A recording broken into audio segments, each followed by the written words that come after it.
बिस्मिल्लाहिर्रहमानिर्रहीम। अस्सलामु अलैकुम वरहमतुल्लाहि वबरकातुहू। आज हम ये जानने की कोशिश करेंगे कि नमाज में अगर कोई रकात ज़्यादा हो जाती है तो हम क्या करें।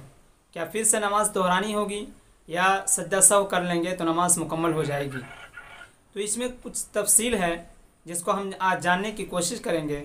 सबसे पहले तो हम ये जान लें कि सज्दा सहव कब वाजिब होता है, कि किस चीज़ के छूटने से सज्दा सहव वाजिब होता है और किस चीज़ के छूटने से नमाज आनी पड़ती है।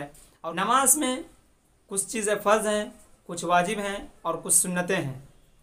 नमाज में अगर कोई भी एक फ़र्ज़ छूट जाता है तो आपको नमाज अस्सिरना दोहरानी होगी, सज्दा सहव से काम नहीं चलेगा। अगर वाजिब आपसे छूट जाता है और इसी तरह से फ़र्ज़ में ताख़ीर हो जाती है तो आप सज्दा सहव कर लेते हैं तो आपकी नमाज मुकम्मल हो जाएगी। आपको नमाज अस्सिरना नहीं दोहराना होगा। इसी तरह से अगर कोई सुन्नत आपसे छूट जाती है तो नमाज हो जाएगी। सुन्नत के छूटने से न सज्दा सहव है और न ही नमाज का दोहराना है। अब हम जानेंगे कि नमाज में अगर रकात ज़्यादा हो जाती है तो हम क्या करें। नमाज में आप 4 रकात की नमाज़ पढ़ रहे थे, आपने 4 रकात मुकम्मल कर ली और क़ायदा आखिरा भी कर लिया, लेकिन आप भूले से 5वीं रकात के लिए खड़े हो गए।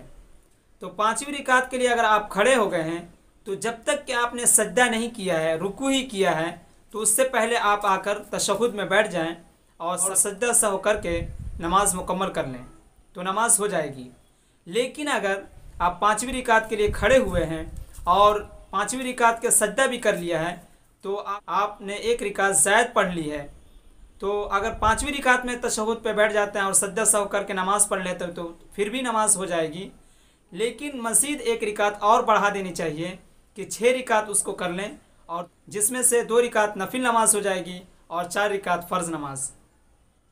ये हुई कि आपने क़ायदा आखिरा में बैठा है तब।